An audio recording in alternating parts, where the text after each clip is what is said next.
Erica, and for a long time, I was an only child.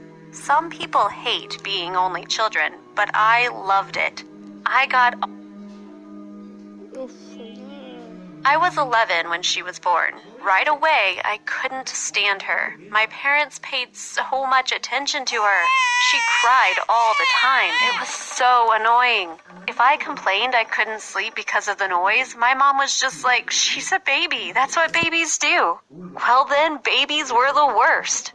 To make matters harder, my parents thought Brianne was perfect. They were always talking about how beautiful she was, how smart. If you call crying and drooling smart, I guess. They went nuts the first time she smiled, and when she started goo-goo gaga-ing, they took like 8,000 videos. Meanwhile, everything I did was wrong. "Erica, don't run in the house. You'll wake the baby. Erica, don't talk so loud. Don't stand so close to the crib. Go play outside." If they didn't want me anymore, why not just dump me at an orphanage and be done with it? Then they could spend all their time with their precious Brianne. It got to the point where just the sight of my baby sister made me furious. Even my teachers asked me about Brianne. I couldn't get a break from people talking about her. At Brianne's first Christmas, she got dozens of presents. What did I get? Socks. Whenever I wanted to talk to my mom after school, she was always fussing over Brianne. I seriously had fantasies about taking Brianne into the woods and leaving her there. But then something happened. Brianne was over 2, and she still wasn't talking. My parents started freaking out that something was wrong with her. They talked to the pediatrician. He did some tests that determined Brianne could understand words, she just didn't speak.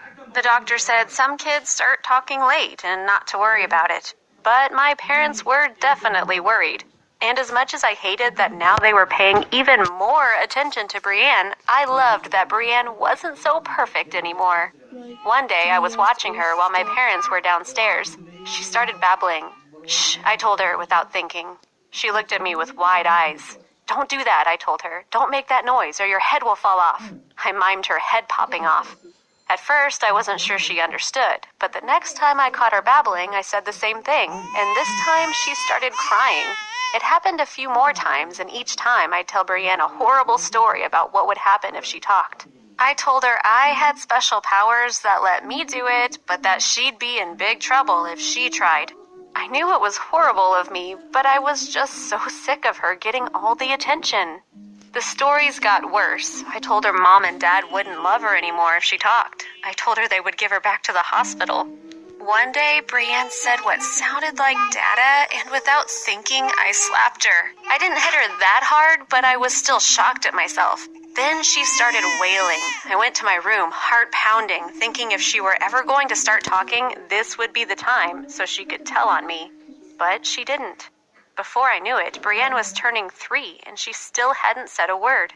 Now my parents were really freaking out. They took her to a bunch of specialists and were trying all kinds of weird homeopathic crystal alignment stuff to try to get Brianne to talk. The thing was, I was freaking out too. Over the past year, I'd gotten over a lot of my resentment toward Brianne. I was in high school now and had plenty to keep me busy. What did I care if my parents were obsessed with the baby? I even sort of liked Brianne now. She didn't cry as much, and she was really cute. But she wasn't talking, and it was all my fault.